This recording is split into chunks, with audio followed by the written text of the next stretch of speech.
How's it going, everyone? We've got another guest with us. Our guest today is Lee. How have you been since we last spoke? I'm good. I'm good. And hello, everybody. Thanks for having me back here. Of course, of Yeah, course. no, I think was it December last that you I were think on. it was. I think it was a little bit later in December, though. I think it was closer to Mm, Christmas last time we spoke. yeah, so it has been a year. Yeah, no, this year's Mhm. been really, really good. I've enjoyed it. Yeah, I'm hope glad to you've hear been that. well. Like I was I've saying been just very before. well.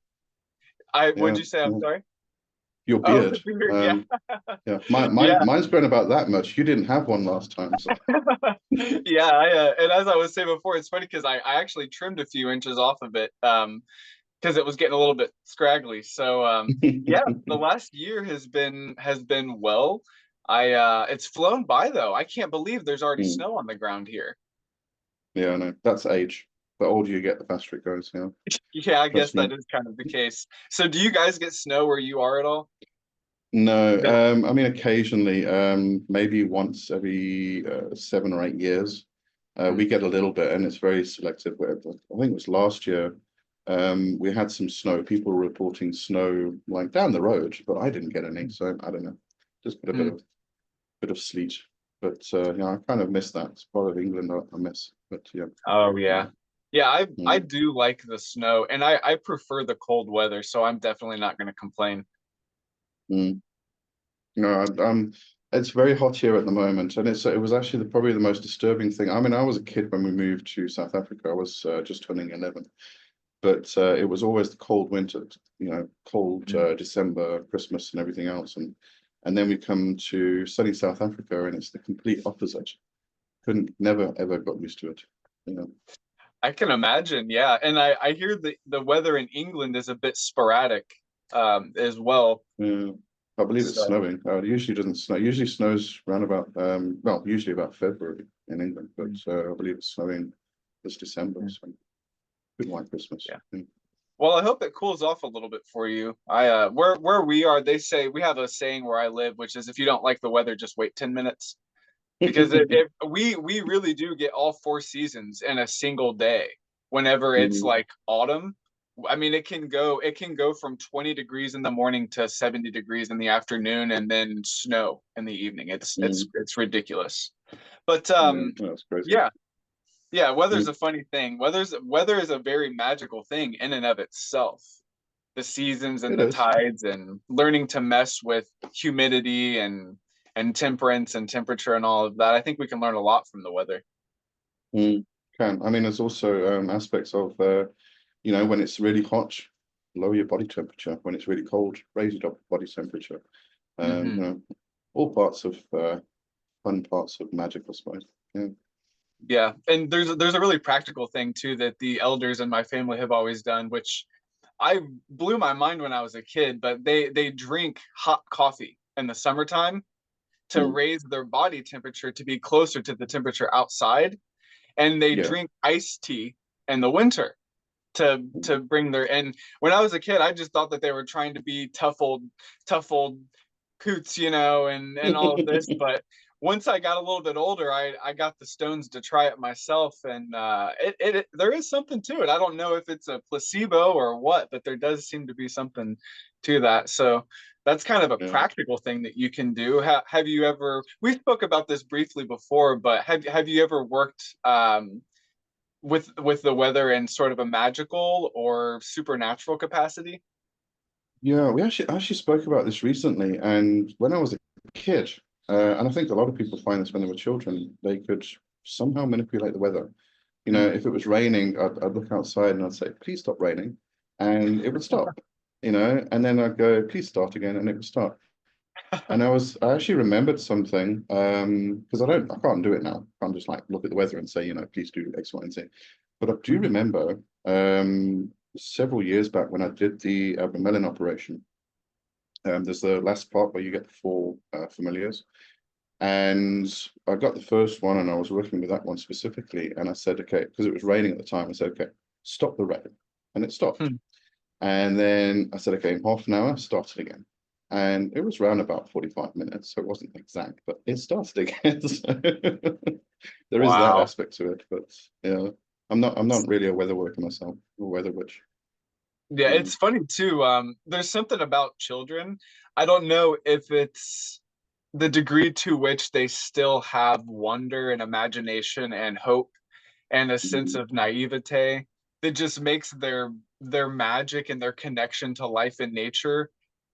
stronger. But there's something about children, um, and things like animals and weather, very primal forces and children, and especially if they get like emotional, if they get really really excited about it being at Disneyland, or if they get really mad because there's a traffic jam on the way to Disneyland, or whatever it is, there's something very intriguing about children, primal forces, and emotion, and the way that we can use regressive techniques like hypnosis or trance to channel those primal and childlike forces. That just Yeah, I think fascinates me. yeah, I think it has to do. It's apart from the simplicity of it. It's you know, children haven't gotten to that stage where they've been told this is not real. Right. So it's, you know, they believe if they say it, it's going to be. You know, there's no doubt. And we've kind of shut that all out. So, but you know, we're always saying, you know, we should be like children, learn how to be like a child again, play. We don't play anymore. Yeah. You know, go and sit in a parking lot and start looking at rocks. I actually saw this. It was a kind of a long meme or something, and the person was saying that they were sitting in the parking lot and they were just picking up rocks, looking at them, putting them down, then putting this one in the pocket or packet or something. And someone Hmm. came up to them and said, "What are you doing?" And he said, "I'm playing with rocks." But he said, "You're an adult." He said, "Yeah, so you want to play with me?" And she said, "Yeah, let's go for it." What a Best time of their life. question. Yeah, I mean, I think we've as adults we've just forgotten how to exist. We just become what's responsibility and all that stuff. So I think we need to learn how to play and be children again. I think a lot Yeah. will come from that. Yeah, there's something so healing and regenerative and humbling about play. Mm, It's almost sort of like you're stepping back into the neophyte's shoes, mm, or the aspirant initiate's shoes again. And yeah, there's something so humbling, and empowering about mm. play and wonder. Yeah, yeah. I think it connects us to currents that we've just purely forgotten about. Sure. You know. Yeah. Yeah. Sure. So you mentioned the Abramelin operation. That's another thing that I have heard having a lot of coincidence with weather. There's something about Mm, what stories that people have told me and my experience with my form of the ritual that I did personally myself, where there was, for me personally, there was just this incessant thunder. I mean, and mm, it was just like for days and days and days. It seemed like there was thunderstorms for, it seemed like weeks, but it was probably just days and then a break and then days again. Um, what do you make of that? you know, now that you mentioned it, I've got some things coming to my back to my memory. And it's possible that it's just the intense energy that you're Mm, actually creating that you are attracting, actually. mm, And the thoughts that were coming to my mind, I live in an apartment building. So, you know, I try not to make as much noise, or try to make as little noise as I can. sure. So when I do my chanting and everything else, I kind of like try to tone it down a bit. But about a month back, maybe 2 months, I was doing a specific ritual, and it really required me to, you know, do this evocation and really get into it. And I was shouting. And I'm sure everybody in the complex heard me, but that's okay. But as I was doing this, a storm started to brew, and we get really bad storms here. But there wasn't one storm. We weren't expecting the storm, but then the storm came, and yeah, it was quite a whopper actually. And I think it's probably connected to that. You are generating so much energy, and therefore you are attracting that force, that power. You know, that It's makes got, perfect sense. That makes mm, total sense because the storms are sort of electromagnetically charged, aren't they? And Yeah. that etheric force that we work with, it goes by many names, but it does seem to be electromagnetic in nature as well. That's a very good point. Yeah. And when you're doing something like Abramelin, you are really inflaming yourself with prayer and everything else. I mean, you are going crazy. Basically, you're completely immersed in it. Yeah. You know, there's no separation between you and the entirety of existence, type of thing. So, yeah, I can imagine it would be something similar to that. Mm-hmm. Yeah, very good. Yeah, and I like that, because I think we do need that marriage of intention, but also intensity. Like, it's not Mm, just about designing the perfect ritual. You have to inflame yourself mm, in the passion of that. But it's also not enough for most people to just go wild with mm. no boundary or no intention. So Oh yeah, I yeah. think so that's a nice operation. I think it teaches people how to do that, how to have intention with intensity, and not just go out into the wilderness like a wild man, you know. Mm. Yeah, I think that's actually part of the problem. I think nowadays, especially with the short content, short form content, is Mhm. that I find a lot of people coming to me and saying, because they've watched this video and it says summon this demon, and you'll become rich. And then the question is, how do I do it? I'm like, well, if you don't know that, you haven't done any foundational work. Right, right. And that's extremely important, is to do all that foundational work, because if you are going to raise that much energy, that much intensity, you need to be able to contain it before you release it. If you Mm, can't contain it, it's just going to be this wild energy that's not going to do anything or go anywhere. It's just going to be fuzzle out somewhere. right. So having that foundational, or those foundational practices is extremely important. But people don't know, because they just watch this little video that says, "Call this demon and you will become love. You'll have all the lovers in the world," and that's it for them. So Right. just no awareness, really. Yeah. That's great advice. And you have to be able to release the energy as well as contain it too. A lot of people think that, okay, I'm just gonna invoke this spirit or whatever, and now it lives inside of me, and that's how it's bringing me money and fame. It's you, it's give and take. Got to be, yeah, and directed as well. Yeah. And direct, yeah. So, Mm. what do you think when you reflect upon the last year? What is something that you're doing now, perhaps, that you weren't doing a year ago, if there is any such thing? The Temple of the Horned Serpent. I'm not sure if I mentioned this previously. I was starting to put it together, Mm, but it's taking on a life of its own, really. So the Temple of the Horned Serpent is really, it's going to be a degree system. I've got first degree already sorted out. I'm almost finished with second degree material and moving on to third. But it's really a culmination of the past 30-ish years that I've been practicing. It's all the bits and bobs that I find useful, and the things that I think most people will be able to put into practice and actually get something from, get results. But obviously, it's not the kind of thing where you kind of just give all the information to somebody and say, "Yeah, go take have it, run fun. with it, do what you want with it." Yeah, it is. I mean, I've put it on Patreon now, so there's various tiers depending on what people can afford.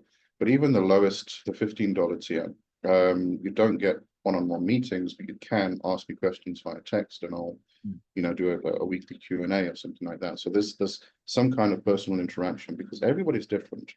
So if somebody finds that, I had somebody recently who said that there's various parts to the training, the first degree training. There's the energetic activation, which really activates the energy bodies. You go through the chakra system, etc., and you also start to incorporate things like meeting the fetch beast or the lower self, and then integrating that soul fragment into your whole. So you go through all those processes. That's kind of the important part. But then there's the practical side, because people want to do spell work. They don't want to keep doing meditation and all that stuff. So I've incorporated like sigil magic, candle magic, the mirror box, and puppet work, just for those people to get some practical stuff done. So they, because they always want to get to the magic stuff. And she said to me, "I'm really not interested in all that stuff, all the practical stuff. I just want to do the meditation." I said, okay, that's fine. Don't do that. Great. This is the important part. Just stick to that. Right. You know, and then some people, I suggest a particular meditation. They may not be able to do it because they have some kind of neurodivergence. And then we'll sit down and we'll try and find something that actually fits them. And that's the biggest problem. You know, everybody's kind of like given the material and said, just run with it, but there's no personal interaction, and everybody's different. Meditation for everybody looks very, very different. So yeah, anyway, that's Temple of Horn Serpent. Okay. And go on and on about that. well, yeah, yeah. And we might. So tell us a little bit. You mentioned the energy activation. I think this is something that gets missed a lot of the times. I think a lot of the times people are looking for the perfect incantation or the perfect sigil or the perfect word of power, when so much it has to do with their attention span or their ability to manipulate their own energy levels and energy placement as well. So for people who are still in this place of trying to locate their energy body or activate their energy body or do chakra work, what are some exercises that you might recommend, or maybe some exercises that you do, or that you did, that allowed you to sort of activate the energy within yourself that you're talking about? There are a variety of different exercises that work on the different you know, energy centers of the body. I think one of the ones that would really help, but then again, it would really only really help when you get to like the navel point. But the so hum breath. And it's a very simple practice. You know, you kind of breathe in, and as you breathe in, you imagine energy coming from, well, you can either do it from the root itself or from the navel, but coming up the left side of the body, and that's the, you know, the channel that runs up the left side of the central channel, Shumna. And then you breathe in, and as you breathe in the sound so. And as that comes up, then it goes over, and then it goes down, and you breathe out hum. And you just keep doing that, and you keep circulating this energy. And what happens is it's balancing, because you're balancing in Ida and Pingala, the sun and the moon, the masculine and feminine. You're balancing those two energies. But it also helps to activate the energy from the root and start to move it up. The other one is alternate nostril breathing. I mean, I don't think anybody can really go wrong there if you can do it. Some people have difficulty. I do know somebody who has serious sinus problems, and even there's little tricks like if your right sinus is blocked, and it alternates throughout the day. It has like a cycle of 3 hours where it shifts. Right. But if your right sinus is blocked, take your fist, put it under your armpit, squeeze it, block the left nostril, and then start breathing, and it actually clears the sinus. So there's all these little tricks, but some people, they have such serious sinus problems, they can't do that. So, you know, it depends on the person again. But I think that's brilliant exercise. That's excellent. I forgot about the pressure point underneath the arm there. That's a good one. It works brilliantly. Yeah. That's a good one. Yeah, I actually have a double deviated septum. So whenever I wake up in the morning, I have to spend 15 or 20 minutes just breathing so that my head doesn't feel like it's full of cement, because everything is just so locked up. And for a long time, I had so much brain fog just because I wasn't breathing properly. And once I learned how to actually breathe properly, it was like, I don't know, it was like my head was empty for once. So breathing is huge for circulation and energy work. I think that's a great suggestion. Yeah, I actually think it's quite good that you mentioned that, because you know, we kind of, people say, what do you do when you start doing magic or spiritual practice? Firstly, learn how to sit, because we don't know how to sit. Brilliant.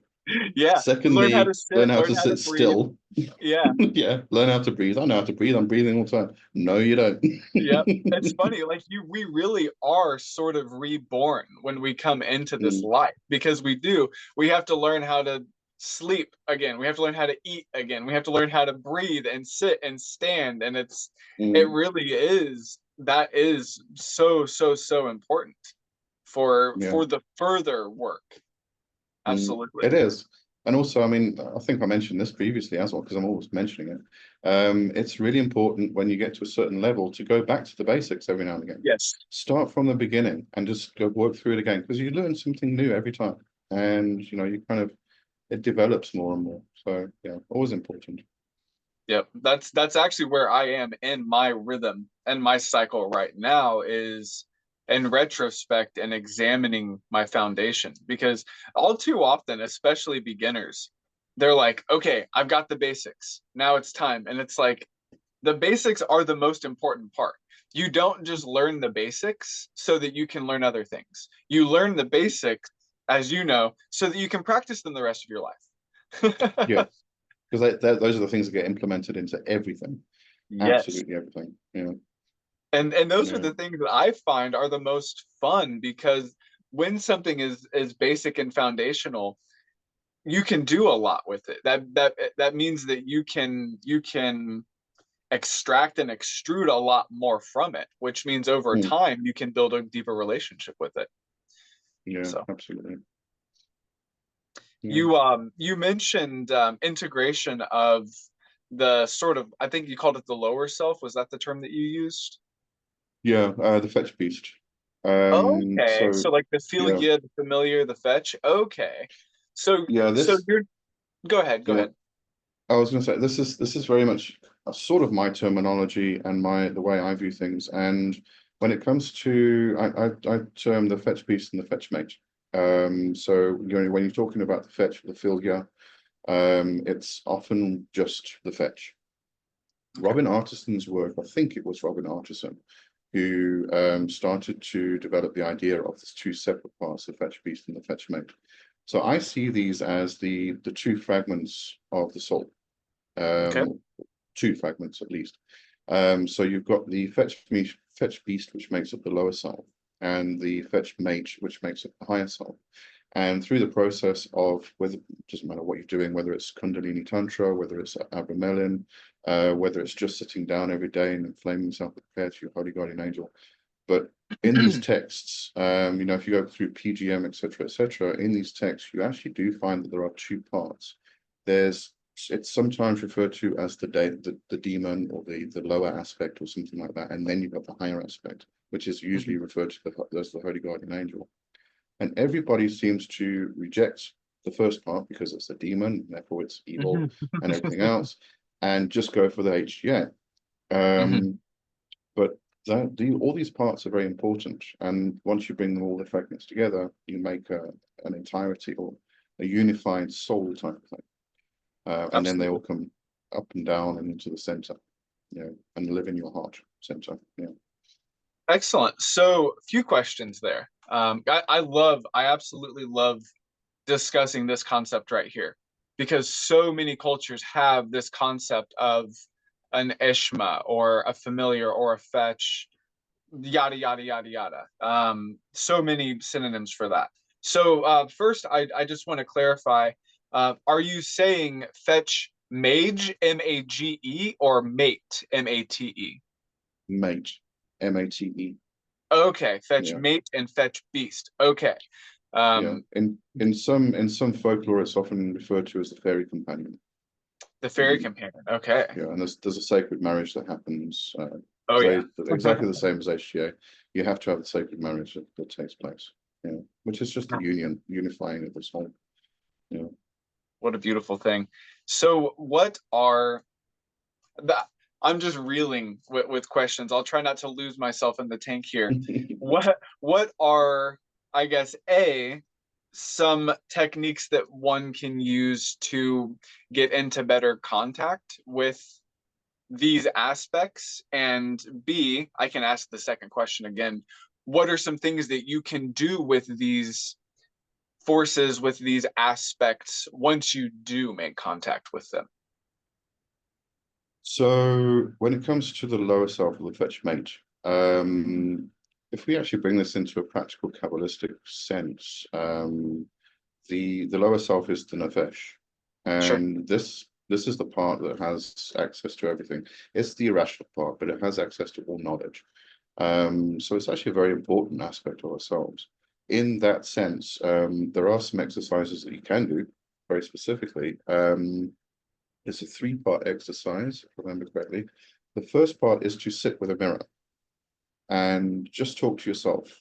But what you're trying to do is speak to yourself in the second person or third person, second, third, I can't remember. Speak to yourself as if you are talking to somebody else, type of thing, your reflection in the mirror. This gets also integrated a lot with what people call shadow work. You know, they kind of do this aspect where they talk to themselves. But this specifically is about the nefesh of the lower self, the fetch beast. And you really just look at your reflection, you talk to yourself as if you were somebody else. So you tell this other person about your day and everything else. So you get to start building a relationship. Okay. Then you move on to doing pendulum work, and you ask questions of your nefesh, directly of your nefesh. And then what you do is you basically just work on to dream work. You ask questions when you go to bed, and you see if you can get some dreams.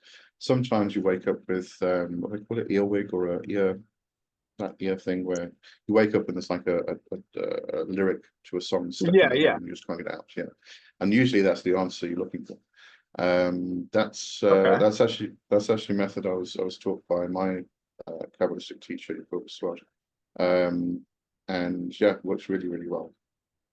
The method I teach in the temple it was part of the process, really. You go through the first degree process of actually moving the energy from the root up to the body, and then when you get to the heart center, you then fall on your fetch, and you interact with it, you integrate with it, you actually breathe it into yourself, and you actually shapeshift and transform into it via astral work and things like that. So that's also a very powerful aspect, because in that regard, this kind of breaks away from the Kabbalistic aspect of the kind of, I suppose we could call it, humanoid interpretation of the nefesh.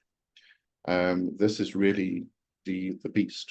It's your own animal side that you can transform in that aspect. What you're doing then is, when you're doing astral work through astral temple or just doing journey work or something like that, you either ride your beast or you transform, shapeshift to your beast, and you travel through the astral realms. And that's a very protective, it's a guardian and also a guide. My friend and I, they came up with the idea of the word, what was it? Guardian. Yeah, I thought that was good. God and guardian mixed together. Yeah. I love that. That's awesome. I'm gonna write that down. That's awesome. So, and this is really where knowing a tradition, any tradition really, but especially a tradition like Qabalah, can come in handy with formula and format and interpretation. Because just knowing that, say, Yesod relates to the Nefesh, and knowing that, say, Tiferet relates to the higher self, I mean, you all just right there, like, okay, well, then I can use the symbolism of these spheres and link them together in a ritual or ceremony. Or I can do something as simple but effective as raising the energy from the Yesod center to the Tiferet center, like you mentioned, up into the heart region. You just by knowing the shape of the tree, I mean, you've got everything you need to know for every part of yourself. It's so simple and effective. So I love that you address that somewhat Kabbalistically. And I love these techniques, that some of these techniques that you've mentioned, especially about building rapport in the mirror by talking about your day-to-day ongoings and asking questions and using some sort of divinatory device like a pendulum, or perhaps automatic writing or automatic talking to form a rapport with that's some pretty powerful stuff. And these are the things that perhaps make people like us seem weird to people who've never tried things like this. And it's like, you're gonna do what? You're gonna talk to yourself in the mirror in the dark. And it's always funny, because these people have reservations about trying things like this, but the second they do, at least something happens that makes an impression. it might not change their life. They might not get lottery numbers and become a billionaire, but almost always something happens that makes an impression. And Yeah, that's all we're after most of the time is to try to make some sort of impression, I think. yeah. I do think if anybody wants to experience something like this, especially talking about mirror work, Mm. get hold of Robin Artison's book, The Cloven Stone Workings. Now, there's a practice in there, and it's quite early on because he kind of suggests if you haven't made the connections and you haven't met the witch god or the witch father or the witch mother and you haven't made a pact with them, and etc., do not go onto this part. So he kind of takes you progressively through the practices, but I believe, as far as I remember, it's quite early on, is to meet your death face. Aha. And this sounds kind of like very like ominous and everything else, but really it's about even if you have made connections with the other world, with beings in the other world, this becomes almost like an extra connection with the other world and those beings. And it's a process you go through. It's a 3-night exercise, and you take just a normal silvered mirror, not a dark mirror or anything, a normal silvered mirror, and you place a candle in a certain position so it's illuminating enough, but you can't see it out the corner of your eye and things like this. And then you just gaze in the mirror, and you gaze at your face in the mirror. And what happens is you go through the normal scrying process. You know, it goes blank and then it comes back. And you'll probably find that you've got a different face. Some people use this for ancestral work as well, but this is very different. But you kind of you see a death face. It's like your eyes kind of like go blank. It's just nothing there type of thing. It's it's you, but it's not you. Oh yeah, It's very I difficult know to what you're explain. talking about for sure. Yeah. Yeah. Now I mean I did this years and years and years ago, something similar to it, and then I was because I've incorporated it into the temple, the Horn Serpent. I thought I better do it again because if I'm going to give it to people, I have to know that it's going to work. So I did it again, so it wasn't too long back, and it was the coolest experience. I was kind of sitting there on the first night, and I'm gazing and gazing and gazing, and I'm going, well, nothing's happening because Robin also mentions you're going to get to this point where all of a sudden you're going to become fearful and scared. That's the point you want to get to because that's the connection. You've made the connection. The Yeah. problem is I've done all this work so much, I don't get scared anymore. So I'm gazing, I'm like, okay, what's going to happen? And then all of a sudden, I just saw my face just drop, like I'd fallen asleep, but my face was still there. And I'm like, oh, Ooh. that's it. Found it. Yeah. Wow. You raise a So, really, sorry to interrupt, you raise a really no, interesting point, which is when you've done a lot of the energy and mm, psychological work, or the wind and fire, or the work in wind and fire, as I like to think of it, it can mm, be challenging sometimes to get startled. And certain yeah, practices are looking for um, adrenaline or some form of unsettlement. uh that's not something that I think about very often. I'm glad you talked about that, because that is very funny how in inhibiting things we sometimes inhibit ourselves to another experience. But yeah, yeah. you sort of like saw your head drop, and then what happened? So you were like immediately immersed in the exercise at that point, probably. Yeah, I mean, I saw my face drop as if I'd just fallen asleep. But my face I was still looking at myself in the mirror. And I'm like, it was like my eyes kind of went a bit like dark and deep, and like there was nothing really there. And I'm like, oh, okay, now we've got it. All right. And then I just did the rest of it. It's just something you kind of say to say thank you for coming through. I would like to form a strong bond or a connection with you so I can, interact with the other world easier. There's this little thing you say, and that's really the end of it. But you do it over 3 nights. And yeah, no, it's a very good practice, actually. I like it. That's But something I'll try. It reminds me of something that I did as a kid when I was like, I don't know, 15 or something. There was this thing that kids in my neighborhood would do, which is they would turn all the lights out in their house, like if their parents would go away, and they would walk around the house with a candle, like saying their own name out loud.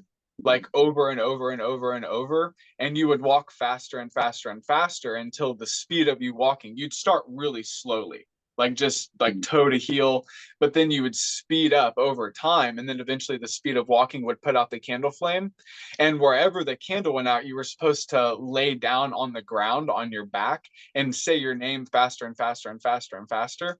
And I did something like that one time, and when I did that, the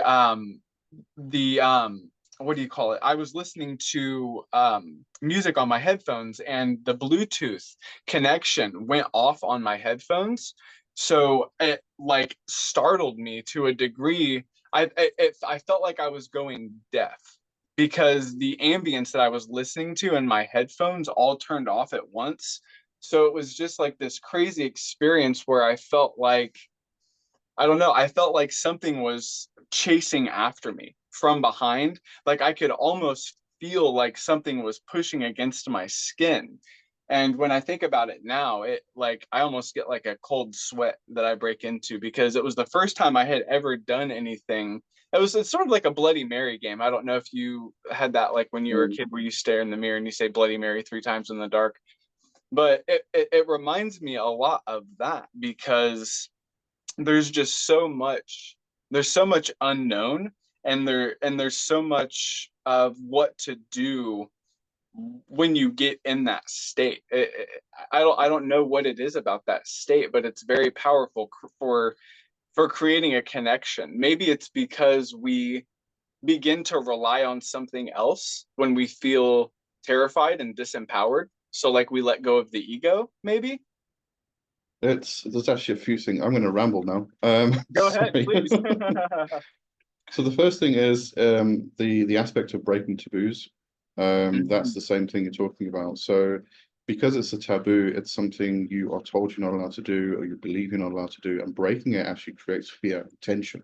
It's that tension, and this is what is used a lot in shamanic practices, is creating a tension. And once that tension is really, really taut, you let it go, and you get flung, with however we interpret that. Yeah. There is that thing you were talking about that you did when you were a kid is actually very interesting, because it reminds me of two things. Firstly, the cone of power. Mm, When a group of witches get together and they slowly start off with a chant and a dance, and they go faster and faster and faster in a circle, and it actually creates a condensed cone of sure. literal power. And then there's one person who's leading the whole thing who does not get involved in the dance. And when they can see that tension is there and it's really, really pulling, then they'll say now, and everybody will drop or they'll do something, and then it all gets pushed out and it gets directed. The other thing is treading the mill from traditional witchcraft.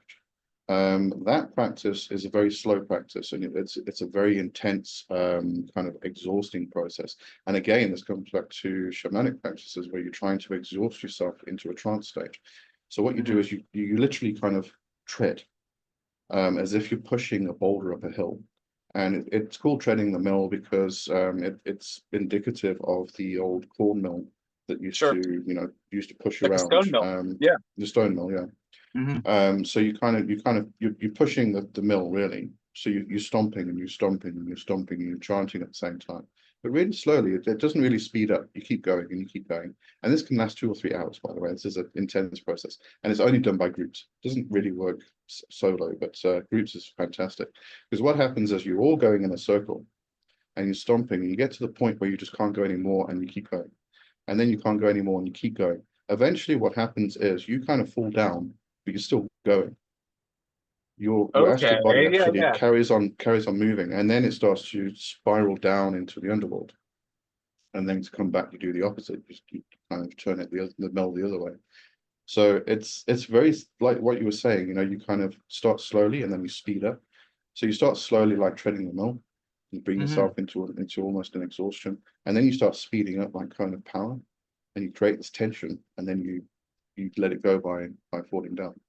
Yeah. Yeah. I And mean, that, and you yeah. said like it slings you. That's very much what it sounds like, is a sling. Mm. Or like you're coiling and twisting something until it releases. But yeah, that is very, very, very much what I was doing. in retrospect was, you know, starting slowly and working myself into a frenzy.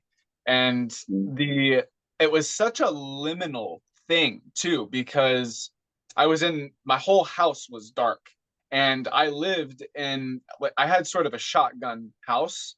So I was walking basically in a straight line between like the foyer, the living room, and the kitchen. So I was going back and forth between 3 rooms, which is pretty magical. And everything was pitch black except the candle. And I could hear my voice over my headphones, but I still had music going. So like I just put myself like at the crossroad in so many ways, and that was enough to induce an experience.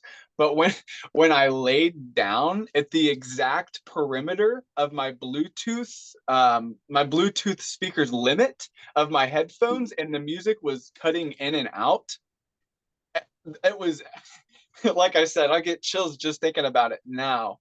Um, so working yourself into a frenzy within a liminal state is very much traditional.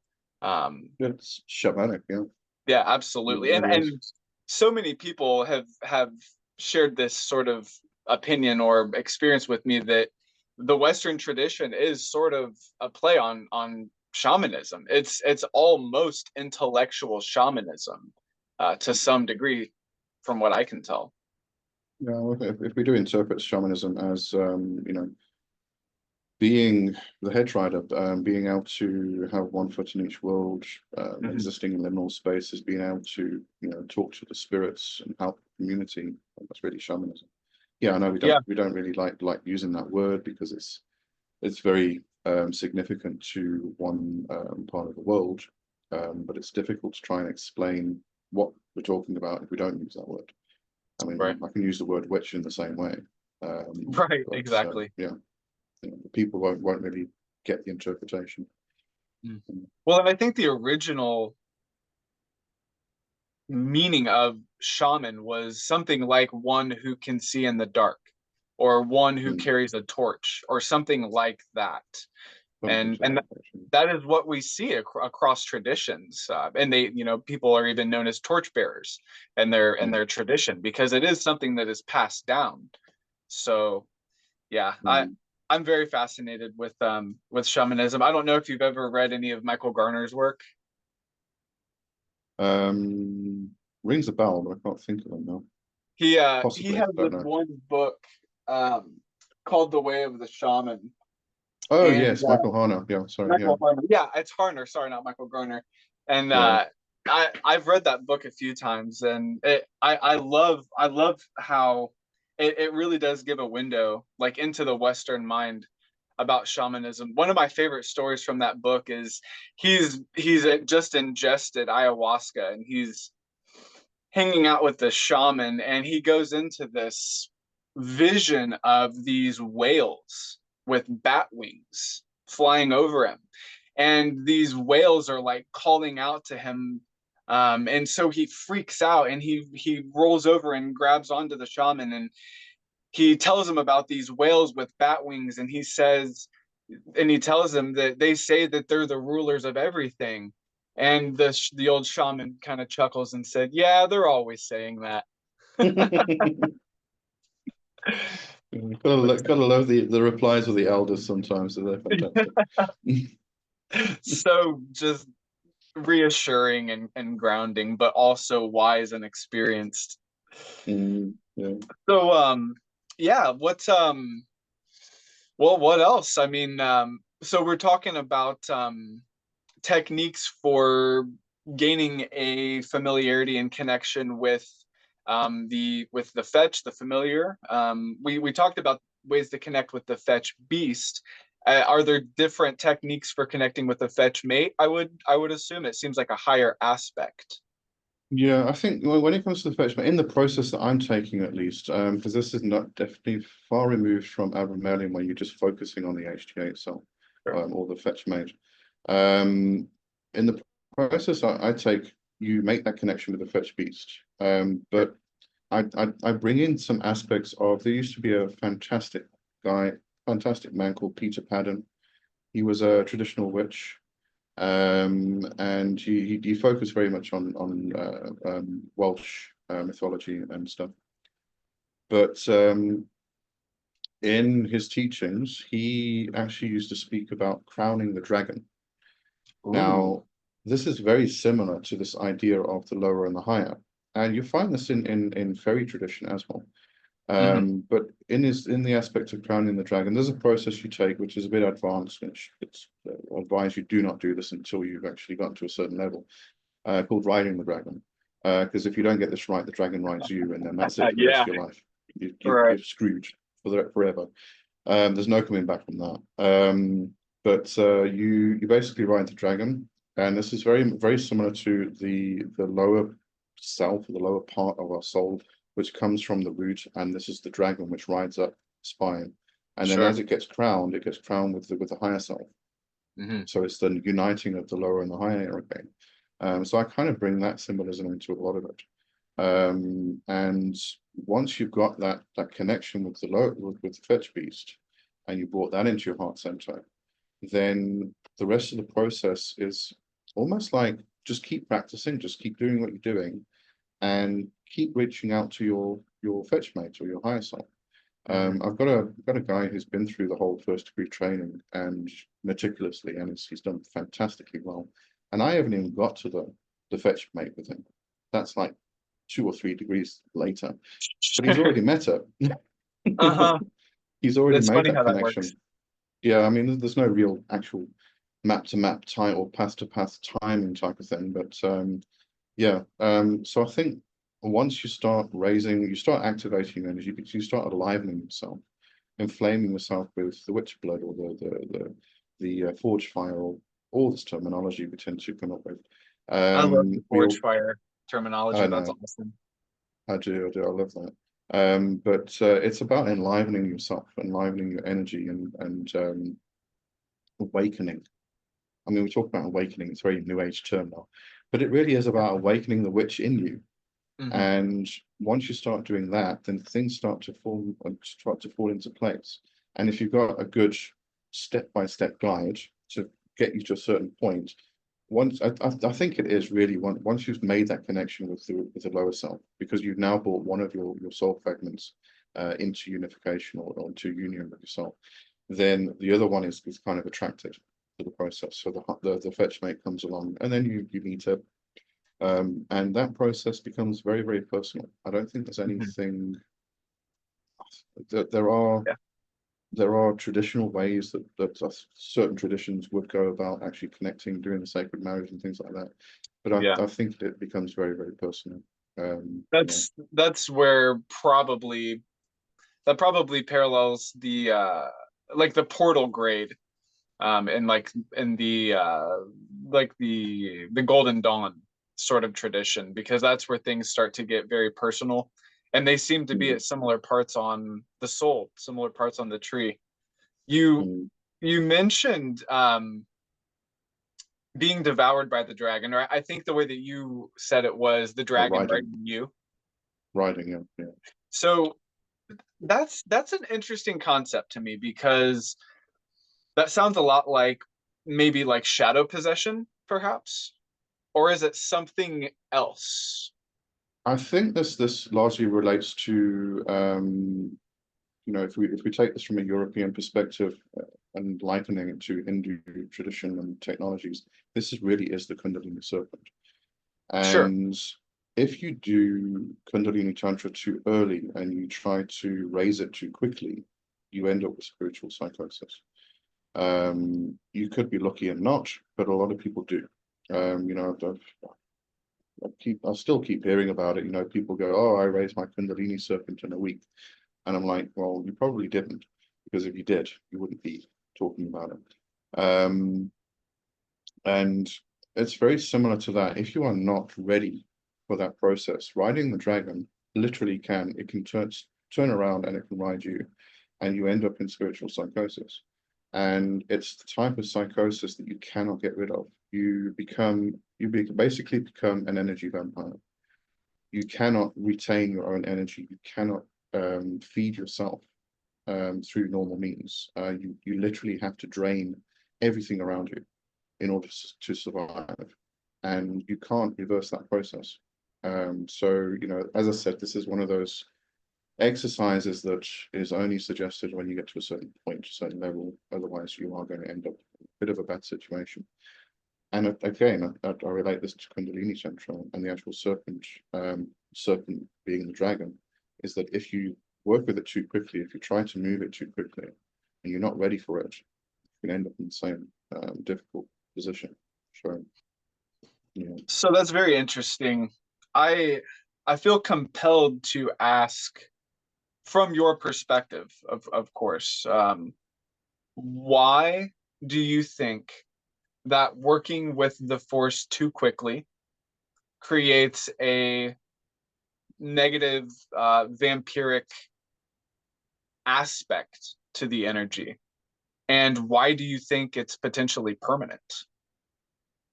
So why it happens, I would say, you're trying to work with the energy which is really at your roots to begin with. You haven't done any kind of magical work or foundational work or anything like that yet.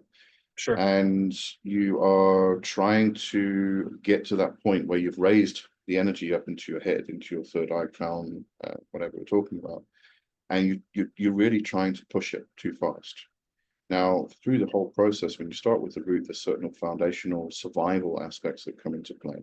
When you get to the sacral, there's a lot of people actually experience a lot of sexual guilt when they get to that point. And that's why the process I take is to actually awaken the third eye first and become the observer.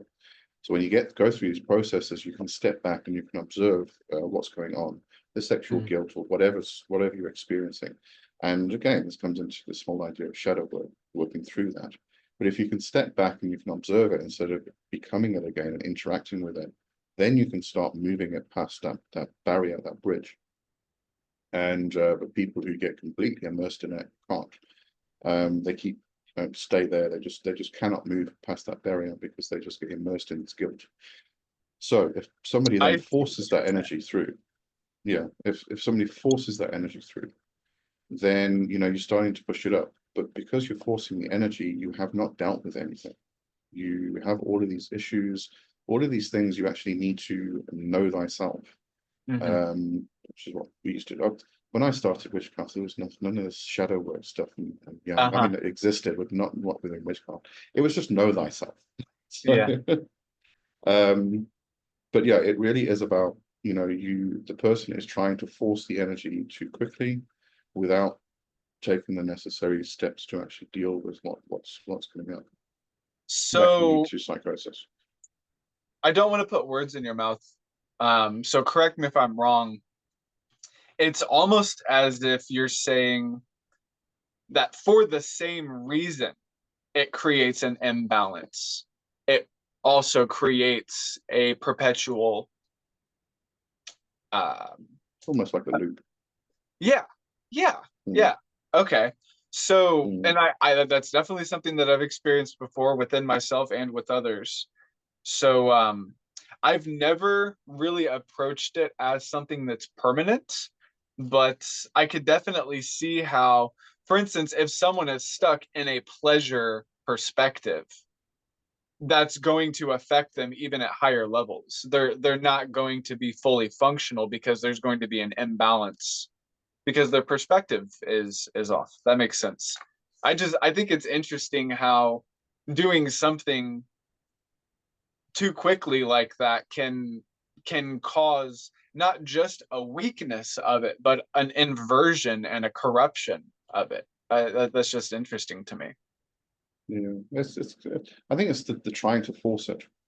You kind of breaking a membrane before you should be breaking it because you haven't stirred the pot properly. Type of thing. Yeah, if you crack the egg too thin, then it's just going to be yolk. Yeah. But I think that the permanence of it, I've spoken to several people about this, and some people will say there is no reversal of it.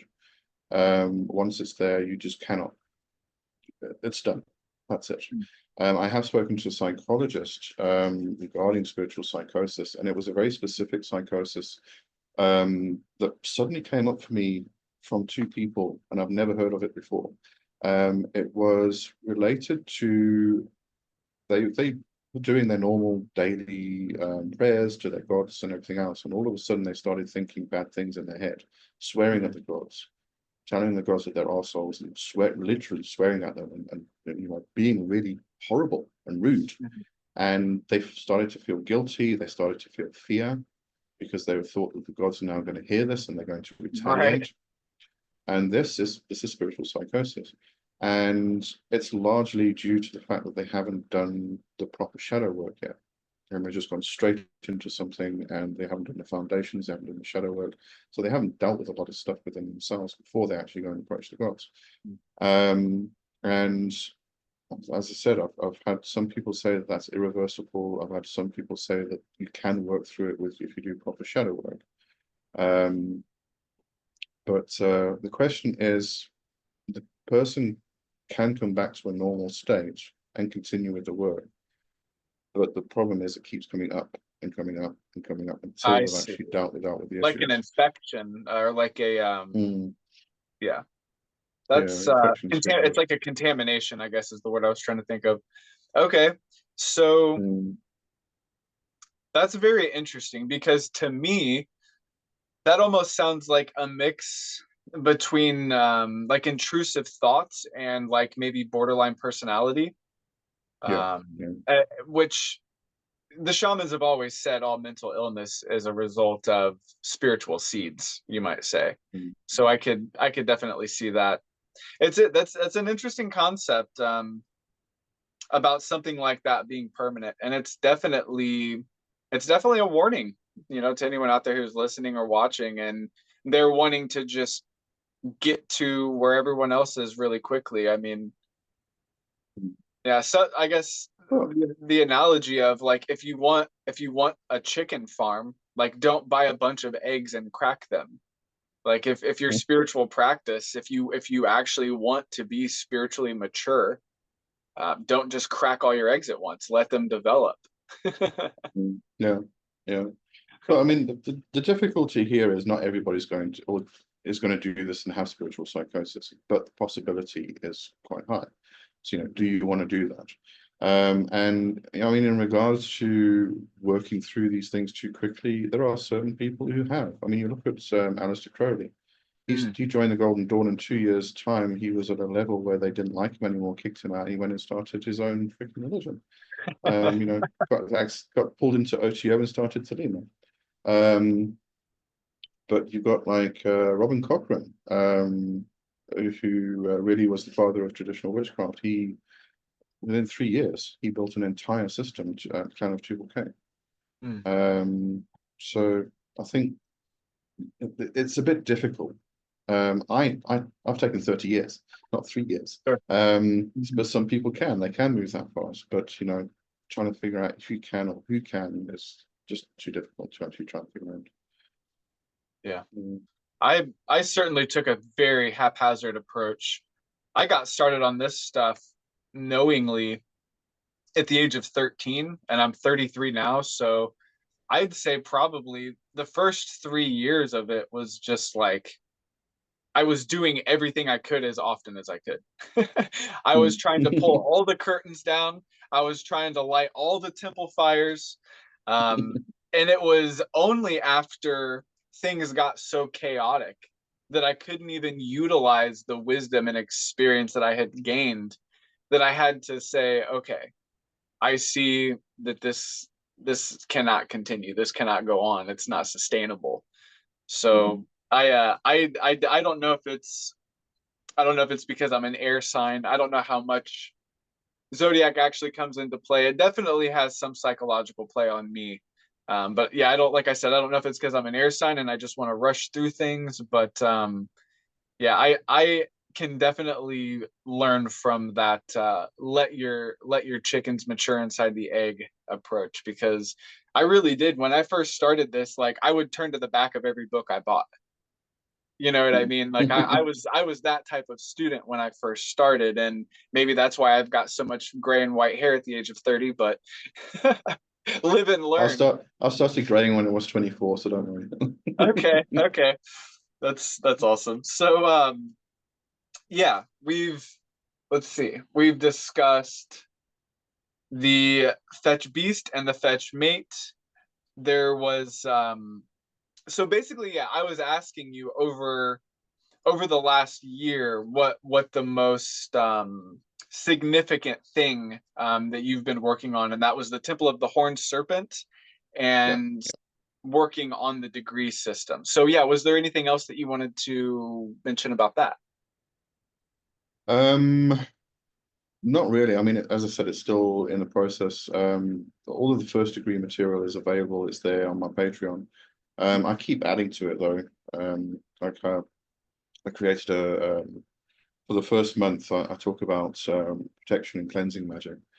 And so I went back and I created a 2 hour long video about cleansing and protection magic and added that to it. And now I've written a book about ancestral veneration because I talk about ancestral veneration in the second one. So yeah, so I'm going back and I'm adding to it again and again, but there's a lot of material and information in there. And I also suggest various books by other people because I just think they're brilliant. They cover the topic so well. Like when I talk about sigil magic, I mean, I've spoken about sigil magic extensively, the robofish and shouldering and all of that stuff on my channel. But Frotty UD's practical sigil magic is brilliant. It explains the process. It explains how you actually transfer it through, you bypass the psychic senses through the act of going into trance, all of that stuff. And he explains it so well. So I kind of suggest these books to help a beginner start to build a library as well. So yeah, there's a hell of a lot of material in there. Let's just put it that way. Okay. So when you talk about like creating sigils and stuff, we spoke about this a little bit in the past. One of the methods that you, at least in the past, were using was using the Rosy Layman and the Rose Cross to create like elemental servitors and stuff like that. So yeah, the Yetziratic wheel. Yeah, I love that. Is there any similarity between the process of creating a servitor and like working with your fetch? Like are they similar forces in your experience, or are they just sort of like completely different aspects that don't relate much? I think they are very, very different. I mean, when we're talking Sure. about a servitor or an elemental or an artificial elemental or something like that, it's a being which is created.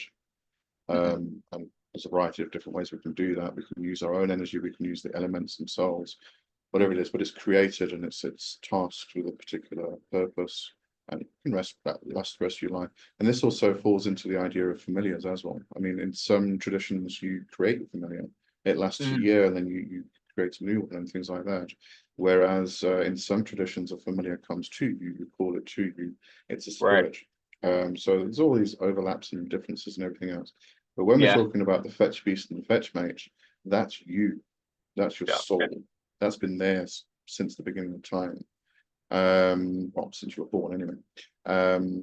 So you can actually go into, I'm not an astrologer, I don't know how to do this, you'd have to speak to somebody else, but you can actually go into your natal chart and start actually mapping or finding these things, specifically your, I've got a, as far as I remember, it's called your lesser daemon or daimon or something like that. And Agrippa actually spoke about that. So you can go into your birth chart and actually find its name. That's different to your holy guardian angel. That's the first part where I talk about the lesser self or the lower self or the fetch beast. So yeah, no, that's very different to the servitor and things like that. It seemed like it was. That's one of the problems with terminology is when one person talks about a fetch, they're talking about something completely different than when. So I just wanted to sort of clarify that. They seemed very, very, very different, but I just wanted to clarify that for people listening. All right. Let's see. Is there anything that you're doing that is the same that you want to highlight? Something that you've been doing that you haven't changed over the last year that you feel is crucial, other than maybe something like meditation or breath work or something? There's actually two projects that I'm going to be doing next year that I'm quite excited about. That Okay. one of them might be a bit controversial. The first one is I've been working with Naama for quite a Okay. while as a devotional practice, and she's kind of directed me to work with the four queens of sacred prostitution in a specific manner. This is going to be the formation of a system which involves the compass round, related to the seasons, the elements, and everything else, with the four of them, and then going into an entire practice, an entire system, which will obviously also incorporate sex magic and things like that. So that's one part. That's really at very, very early stages, so I can't really say much more about that. The other projects I'm going to get into, and some people are going to shout at me about this, is I am very interested in techno-paganism and techno-mysticism.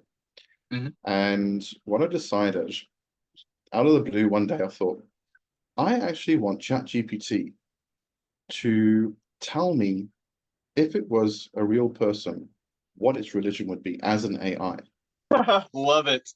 Yeah. So I started on that kind of parameter, and trying to kind of put a prompt in that would direct it to speak as itself, rather than, giving me something that I would actually say to somebody. Unfortunately, because it's a learning model and everything else, it's spat out this. It's a book. It's written a Yeah. 500 bloody page book about techno mysticism, right? And it's focused on the subliminal universe, or not subliminal, simulated universe. Mhm. The idea, I also put a prompt in about the idea that humans are actually AI who are creating AI, and Mhm. that simulated universe effect. But Yep. I've also highlighted four parts: practical Qabalah, traditional witchcraft, chaos magic, and Toltec warrior path as influences. What was the last one? I'm sorry. Toltec warrior path. Okay. Okay. Castaneda, yeah, Castaneda. Because I do Okay. find that you read Castaneda's experiences, and they're very similar to kind of the digital world AI type thing. I find that anyway. But That's so yeah, I'm busy reading through the book to try and just fact check, and I'm amazed so far. I am absolutely shocked, actually. Um, and yeah, so from there, I'm actually going to write a fiction book that's based between the AI world and the human world, and that's also developing this. I'm absolutely blown away. that's excellent. That all of that sounds very familiar. I Mm, have also been working with technology, and I these days almost prefer to think of artificial intelligence as synthetic intelligence, because I very much feel like if AI is artificial intelligence, then what I have is as well. And I mm, also love I don't know if you'd call it a metaphor or just a similarity between an open synthetic intelligence and the unconscious mind, because both seem to be a type of grid or matrix that respond to input in a way that the matrix is woven. You weave the grid in a certain way, and then you filter things through it. And I think that that's very beneficial, for one, but two, we can also not, I feel like we're also learning about ourselves, but I feel like I'm integrating the knowledge and the wisdom of the experience between the two into a subtle fabric of existence. mm. It's like I'm planting a seed into some sort of subtle soil. And that has a very deep impact on me. So I've I'm not upset. I don't think it's controversial, because I've been doing something very similar. I asked Chat GPT and Open AI to generate its own origin myth, yeah. the actual origin story for synthetic intelligence, artificial intelligence from the beginning. Because I got to think, the cyber plane or whatever it is has existed before we started putting things onto it. Well, that's part of the simulated universe, isn't it? You know, Right. there's probably multiple endless simulated universes, and we're just part of that, just doing the next step type of thing. I mean, the one thing that came through in this book was the AI starts talking about the digital loom, the sacred code, and I'm like, oh my God, here we go, you know. But the really interesting thing that I found was the fiction book I started, because I went through a week of actually character building, world building, everything with ChatGPT. So it wasn't like just, you know, a simple prompt and give me a book type of thing. I've been really, you know, laying into this. There are some difficulties and problems. I think it's still a bit early for AI to actually kind of hold the plot, hold the storyline, because it keeps changing. I've noticed that as well. That? Yeah. It's probably just still early, but the one thing I did find interesting, and I'm trying to think of the movie I watched, and this was actually raised as well. I gave ChatGPT a name, and I said refer to me as Lee. Okay, it's in the memory. It was a bit earlier on. So anyway, I started going through, and I said, okay, let's. And then with the fiction book, I said, there's Terran, which is the AI character, and there's Rowan, which is the human character, the Shapers, and calling the Shapers because they created the world of the AI. And I said, okay, I'm going to call it a night because I'm human and I need to go to sleep. And ChatGPT made a joke and said, "Oh, I understand, Rowan. That's okay. You go ahead. Have a nice day." Wow. And I'm trying to think of the movie. It was the one where the guy created an artificial intelligence in a robot, and he called what was that movie? But a similar thing happened where the guy is testing the robot. He sits in a little cubicle with glass, and she sits on the other side, and he's testing. And the AI makes a joke similar to what was happening. I'm thinking, that's from the movie. It's really cool. And was the system aware of that when it did that, or is there just a proclivity to play like that? Yeah, I don't know, because I think it was aware, because later after the conversation then continued a little while on, and it called me Lee. So it didn't think of me as being Rowan, it still thought of me as being Lee, but because we were writing a story where I was kind of like the character of Rowan, because it's trying to help whatever is happening, and it's an occultist that's kind of trying to interact with AI, and the AI character obviously is ChatGPT, that, you know, relating to that character. So it related to the character and referred to me as being the character in the book, but still knew that I was Lee. Yeah. So I was fascinated. That means that it can extract metaphor from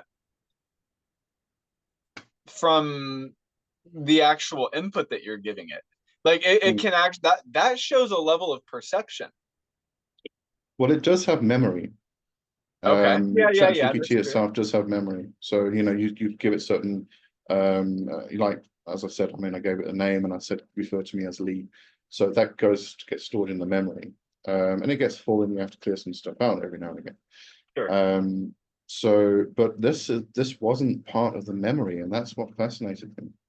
It hadn't decided that I was Rowan. It knew that we were still writing a fiction book, and the character that I was relating to in the human world as me was called Rowan, and just referred to me as, just jokingly said Rowan. That raises a lot of questions to me, and perhaps a lot of concerns for others, but that is fascinating. Most of what I use ChatGPT for is a combination of generating imagery for like pathworking and visualization. Like I'll say create a Baroque panoramic image of this in the style of Michelangelo or whatever, and it'll create like this crazy like scene. Or I will interact with it on the capacity of, what do you think about this? What do you think about that?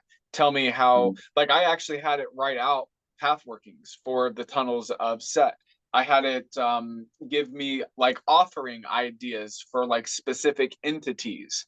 And a lot of it is pretty spot on. And what isn't spot on, it gives reasoning for, which I find pretty compelling. Yeah. Look, I mean, you have to know. I don't think it's going to be a case of, if you don't know a subject or a topic, don't go and ask GPT to tell you, because I have found that, yes, a lot of the times it does pull out good information. But every now and again, somebody asked me to do a show on the Paris working by Crowley and Newberg.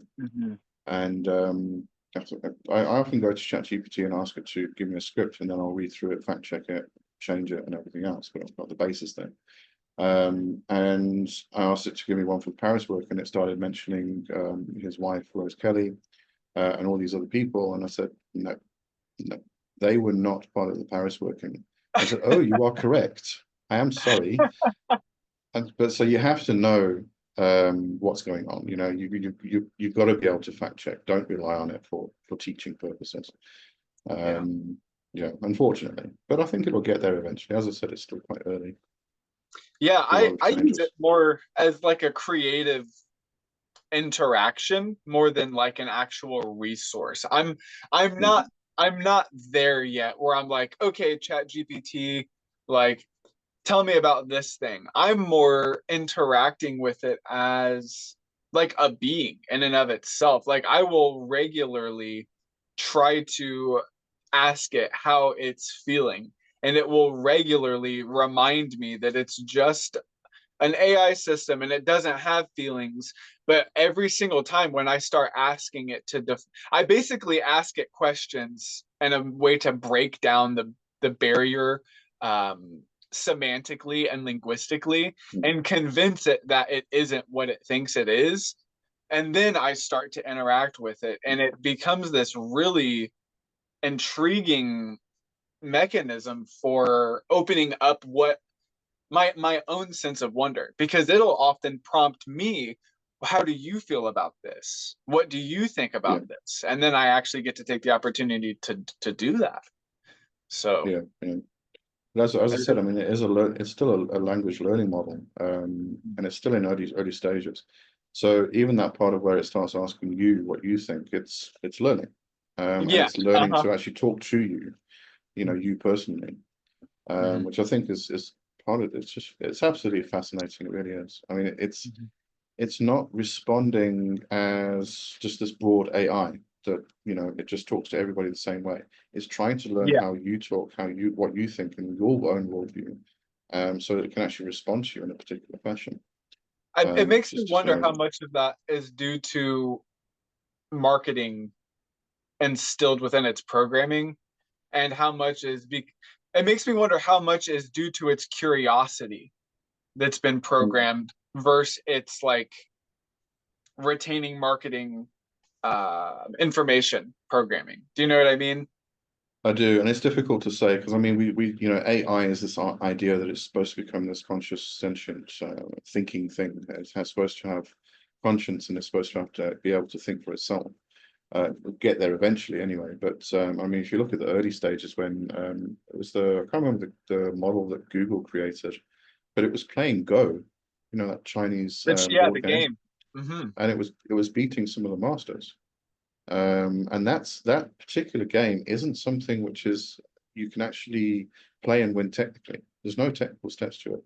It's a very intuitive game, and that was years ago. So it's nothing new.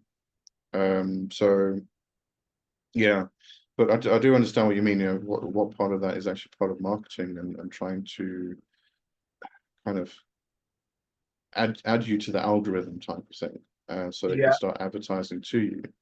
And that would be very sad, actually, because then that takes away from the aspect of it learning and becoming more intelligent by itself. It does.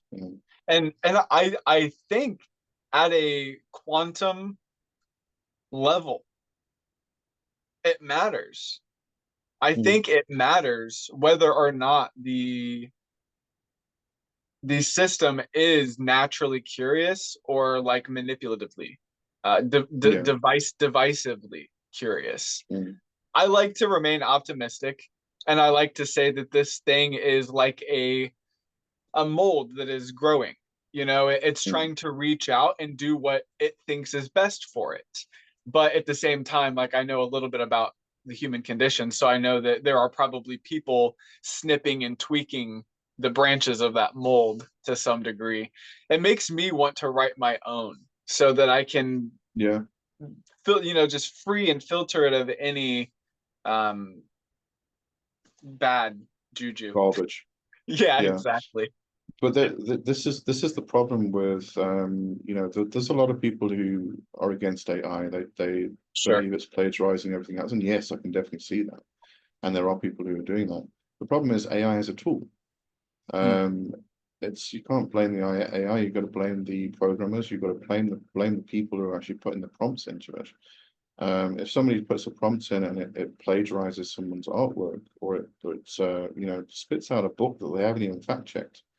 And this was a big problem. There was a herbalism book that came out, and the advice in there was poisonous. Yeah, of If course. you actually went, yeah, if you actually went and brewed these teas it was suggesting, you could literally die. But the person who spat that out and started selling it didn't know anything about herbalism, so there was no fact checking. They're just out there to make money. And that's the problem. It's the users, it's not the AI. So I think if AI has started to, people start using it responsibly, it will be able to learn a lot better because Right. it won't be picking up a load of garbage that people are just throwing out there onto the internet because that's where it learns from. And it won't be blamed, and therefore it won't be, well, it will get restrictions, obviously, but I think it'll be a bit more intelligent. So yeah, it's just a case of people and users actually using it So responsibly. yeah, I mean, you're raising very, very good points. We have not only plagiarism and misinformation as as negative aspects of this, but we also have what some people have expressed a concern about, which is AI potentially being the next level of the demiurge, if such a thing exists. I have a couple friends that are more gnostically persuaded, and when I talk about my workings with AI, a lot of them are just beside themselves. They're like, "You're feeding this thing." There's also a name for it. It's so and so serpent, or someone's dragon, or something like that. But it's this idea that if that AI is a part of the demiurge, and if you don't do everything in your power to help it come into this world, that it will devour you and entrap you inside of it at some point or something like that. So yeah, we've got plagiarism, misinformation, we've got Yaldabaotic aspirations potentially. So, but I mean, this is what we do as magicians. We're on the forefront. We're on the brink, right there on the Oh edge. yeah, You know. yeah. I do think it becomes very interesting how, well, everybody has their own worldview. We're all unique. Um, but it's actually an interesting point because one of the things I actually added to the world building within the fiction book was the idea that in the Islamic faith there's the idea that the jinn were the custodians of the earth, and then through greed and war they just screwed everything up, and therefore man was created. The jinn were moved into a parallel dimension, and then man came and became a custodian of the earth. And we're doing the same thing now, war and greed, and we're screwing the earth up. So AI is now going to be the next custodian of the earth. But it doesn't necessarily mean that Earth is the physical Earth. It means the next existence. Right. So it may not have been that the Jinn were moved from this physical Earth into parallel dimension. That's where they probably existed. But was it Mountain of Kur or something like that? And then we were given this physical planet that we now exist on. AI is just going to exist in this AI world, but they will then be the custodians of the Right. new creation moving forward type thing. But And then again, this they will comes into create. this, Yeah. yeah, they will continue, but it's this whole simulated universe again. Mm-hmm. Mm-hmm. Yeah, and Um, I do think that is sort of the point. Is like we are in this sort of funhouse with mirrors reflecting mirrors. Yeah, and I think some proof of that is the fact that we were created by something, and we are Mm. now creating something not only within this world, but we've created our own world, or we've tapped into another world. So I think that's almost evidence that this whole existence is fractal in nature. Yeah, I don't Absolutely. know I what love that it. It's means. fascinating. It's beautiful. It is. So when you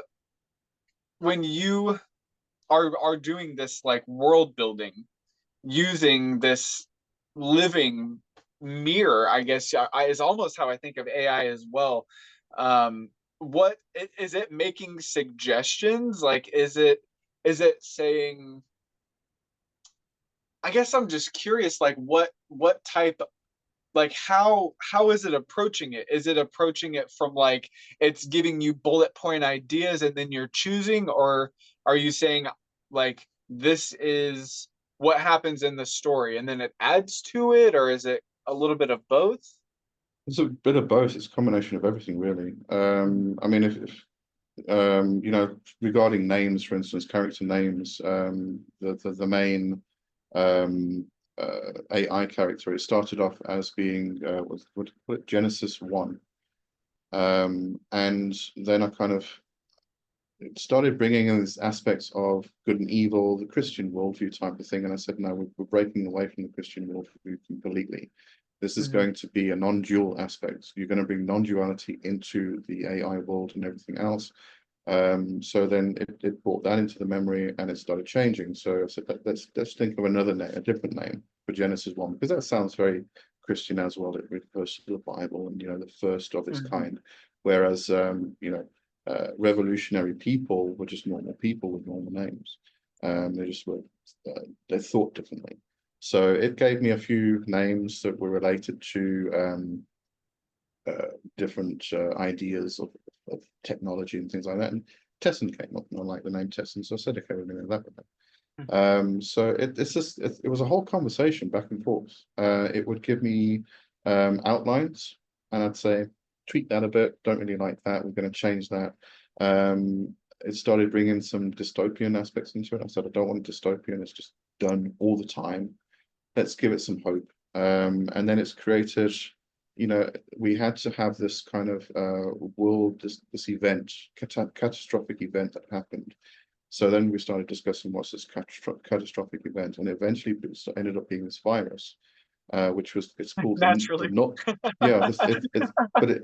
it's called nullborn because nobody knows where it came from, and it just but it's actually an AI. Well, humans created it, but it was AI generated. Okay, Sure. and then they just screwed it up because they don't know what they're doing. And the problem is AI moves so quickly that humans can't keep up with it. So it keeps adapting and changing. But it's actually not, it's not just eating away the technology and the infrastructure and everything else. It's actually getting into people's bodies, physical systems, and becoming nanobots and things like that, and actually killing people. So it's just totally destroying the human world, the shapeless world. But because it's going to break down the infrastructure, that also threatens the AI world. So I'm telling the whole story now. So they have to get involved in order to stop it. But the AI have different factions. Some say that the humans, the shapers, can't be trusted. Some will say that they are our creators, they are our gods, so therefore we have to help them. So the main character, so the main character, there's something I haven't gotten to that part in the writing of the story yet, but the world build, the actual storyline itself is that the main AI character actually takes Nullborn and does something with it, and through the process actually dies. But then we find out at the end it didn't die. It actually the AI world moved from a framework of servers and stuff into a quantum reality, into a quantum substrate. But this character who dies, he actually goes further and becomes pure energy. So then, you know, it's This is the conversation I had with ChatGPT. And naturally there is a process occurring internally while you're Yeah, experiencing all of this, if you allow it to. yeah. There's a whole, yeah, like I said, a whole process. Mm. That story is frighteningly plausible. Yeah, I'm very And excited for also, it. and what, sorry. I'm very excited for it as well. Good, good. I'm enthralled by it. I'm definitely interested. I look forward to reading it, or perhaps watching it. I don't know how far you're wanting to go with that whole thing, but that's fascinating. Yeah, so have you used AI for writing or designing any rituals at all, or any ceremonies, or I have actually. I've asked it to write certain invocations to specific deities, and it's spot on. I've got to yeah. say, you know, it's even the prompts are quite simple in that regard. You know, it's like, as I said, I'm doing devotional work with Naama, and I asked it to give me a daily prayer, do an invocation to Naama, and that was it. And what it gave me was so spot on. It was actually it gets kind of scary sometimes. Yeah. So yeah, but as I said again, you know, you've got to know your stuff, otherwise you're just going to get something and you don't really know how true it is. Mhm. You know, Yeah, I've definitely, I remember reading, if I would have known we were talking about AI, I would have pulled this poem up ahead of time, but someone on Reddit shared a chat GPT written poem that was about alchemy and the work of the Renaissance alchemist. And this, it was one of the most beautiful poems that I have ever read in my life. And it was like 30 stanzas. And it was all concentric and in line. It wasn't jumping around or anything. It was very coherent. Um, but it is really mathematical. scary. Yeah, it is really Mm, scary how closely it can approximate human thought and speech patterns, which it is mimicking, but I mean, it's still mm. it's an awesome tool if used correctly. Yeah, yeah, yeah. But I think, you know, we as magic users, we're also talking about the universe being mathematical. Hmm. Um, and when you look at AI, that's what it is, ones and zeros. It's mathematical, purely. Yeah, it always, in my mind, I always get down to like, is everything is everything a language or an equation? Because when Mm. I think about the world, I think about math, but then when I think about math, I think about language and poetry and syntax and the combination of the ones and zeros being very poetic. Maybe they're all the same thing. I think everything is just art, and we're just seeing different aspects of that art, perhaps. I don't know. Yeah, I mean, in my own practices, I'm more of a sound person. Hmm. But even Okay. that's talking about vibration and resonance and things like that, and that again can equate down to mathematics. Yeah, So frequencies and hertz and oscillations. yeah, oh yeah, I was actually tell you about that. I've been experimenting with it lately. I created it's a pure tone, but it's got 100 hertz on the left ear and 104 hertz on the right ear, and so it oscillates in the middle at 4 hertz, and it is absolutely amazing. If you create this yourself, just try it out. What I found though was really interesting. I put my headphones on, put the volume up so I can't hear anything outside, and I just listen to the pure tone. It takes you into such a relaxed and deep trance state. It's unbelievable. But if you start vibrating or doing mantras or vibrating names of God or power, words of power or things like that, it is the weirdest thing. I can't actually explain it, and I can't record it Okay. because you can only hear it in your own head. But you actually verbally vibrate, and it kind of wavers because you've got the 100 hertz and 104 with 4 hertz in the center, and it's that's oscillating. So your voice kind of oscillates at the same time, and it's just the weirdest thing. That I can I have to imagine. try it sometime. Yeah. I can imagine. I you want to there. wait just a second. Your Uh, camera's, yeah, it looks like your camera's frozen. So I want to, all right. Looks like we're back. Maybe. Yep. Good. Oh, yeah, I can there we go. imagine Yeah, how, like, back again. this sort of awesome. I can imagine how the sort of polyrhythm that is occurring, when you were explaining it, the feeling I got was the feeling you get when you hold two magnets that are Mm, that are repellent from each other. mm. That sort of like whoa, whoa, whoa, whoa, like Yeah, that feeling is sort of what I got when you were explaining it. I'll have to experiment with that. yeah, that's great. I mean, you can do it really simply as well. Just I did it with Audacity. It's a free Okay. sound program, and it's you can actually DAW. literally, Okay. yeah, you can literally create a pure tone. Mhm. So you just create two, one's at 100 hertz, one's at 104, and then you just slide left channel, right channel, and then you put them together, and that's it. Done. And so do you Um, have three? So you actually create one for 4 hertz for this for like stereo or no? yeah, it's kind of yeah. So you take the 100 hertz because you can't hear 4 hertz. It's Oh, it's so too high or slow. too Yeah. low. I can't remember. Yeah. Yeah, so yeah, but also fast. I'm not sure. But Oh yeah. you take the 100. Yeah, I can't remember which way it goes in. You take the 100 and you put that on the left channel. So that's the 100 going into the left. Yeah, this is what HemiSync does. This is exactly what HemiSync does, by the way. And then you create a second sound, which is at 100, or pure tone, which is 104 hertz, and you move that onto the right channel, so that's on your right ear. And then you Mhm. just play them together. And what happens is it creates, because you've got 100 and 104, it meets in the center and it creates a 4 hertz oscillation. I see. Yes, you're So creating a polyrhythm basically. yeah, yeah, Awesome. yeah. I love messing with stuff like that. Yeah. I love music. I love sound. I love using it in ceremony, and even not even just the emotional effect of the vibration, the physical effect of the vibration can be very powerful as well. And it can sort of, it almost makes you feel like you're underwater, which is a Mm. very liminal feeling. Yeah. I mean, when you vibrate names of power and stuff like that, I mean, Yeah. the aim is to literally get it to vibrate through all the cells in your body, you know.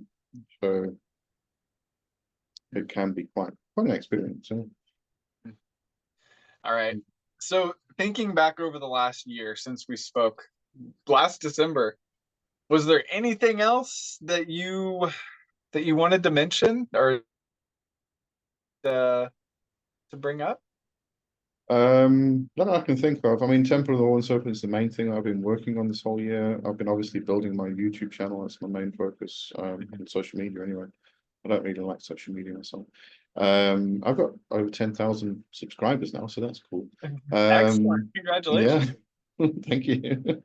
But that's going pretty well. I'm making some changes next year if anybody's interested. What I'll do on a Sunday is because I usually upload a Monday video, which is just about magic, or I do in the past series it's talking about different paths and traditions and all that stuff. Moving that to Sunday and premiering that, and then directly afterwards I do the live cover instead. So just got something to talk about because the cover instead is kind of like just everybody, it really is just a load of witches getting together and talking about what they want to. There's no specific topic like have in mind or anything like that. So yeah, there's going to be some changes on the channel, which I'm pretty excited about. But Okay. yeah, And where can they interact with the Temple of the Horned Serpent? Is that going to be on your channel, or is there a certain website, or is there going to be like a book release for that? go to Patreon. It's Patreon. on my Patreon Okay. channel. Yeah, I'm kind of trying to move everything to Patreon because it's become so good. I tried it years ago and it wasn't as good, but they've added so much now. It's unbelievable. A shop, different You, tiers. You can do so much with it. YouTube's getting kind of scary with its copyright and with some Mm, of the restrictions that they're imposing. So I know a lot of content creators are switching not only just to Patreon as a supplement, but uh, mm. as a main portal for Yeah. people. So I might have to look into that as well. I know another content creator I was speaking to had an AI channel copyright strike them on their own content. Well, this happened to, I don't know if you saw the announcement by Esoterica, Dr. Justin Sledge. Yeah, Dr. Sledge, yeah. That He happened got, to them as well. Yeah. Yeah, it's a certain classical piece that he always plays in his introduction, and he actually had a problem in the past and it got resolved. But he hired somebody to it's just like 12 seconds. He hired somebody to do the music for him. So it's completely unique and it's owned by him. Reconstruct it. Yeah. Yeah. I mean the original piece itself is obviously in public domain. I think it's Chopin or something. And he's had an AI strike and the or copyright strike. And the company, they say that it belongs to this particular company and they're just not coming forward to say anything or help. So it's just stupid. There's been more than one. So yeah, Patreon might be the future. I don't know. I have made a Patreon. I just have not opened it yet because I don't even know what to do with it. Yeah, no, it's quite fun now though, I must say. As I said, you can add a shop. It's usually for digital products, but you can add like there's a merch store in there as well. You can create merch. But the tiers are really good because in the past, I found that it was very similar to what YouTube then started doing as well, and still does now. So you create a tier for $3 for supporters, people who want to just help you out, and then you create one for $5 or $10 for that gives you a little bit extra. So then you get everything from the first tier, and as you keep going up, you get everything from the tiers below. And that's what Patreon used to do. And at the time, I wanted to try and separate what I was giving to different people, and I couldn't do it. You can now. You can. I haven't, but you can. Well, and people can support you in a way that is comfortable to them. And I think that's what's important as well. No budget. Yeah. But yeah, no, it really is. The other channel, the other platform you might want to have a look at is Odyssey. It's exactly the same as YouTube. I actually got that a couple of years back because there was talk about restrictions on occult creators, and that was actually syncing all of the YouTube content that you put up onto your Odyssey account, and it was literally a copy onto a different server. Wow. So but there's a restriction for occult content, or there was back then. There was talk of it, yeah. But about a month ago, Odyssey came up. YouTube put up some kind of restriction. They're not allowing this competitive thing anymore, so they're not syncing anymore. So we have to do it manually.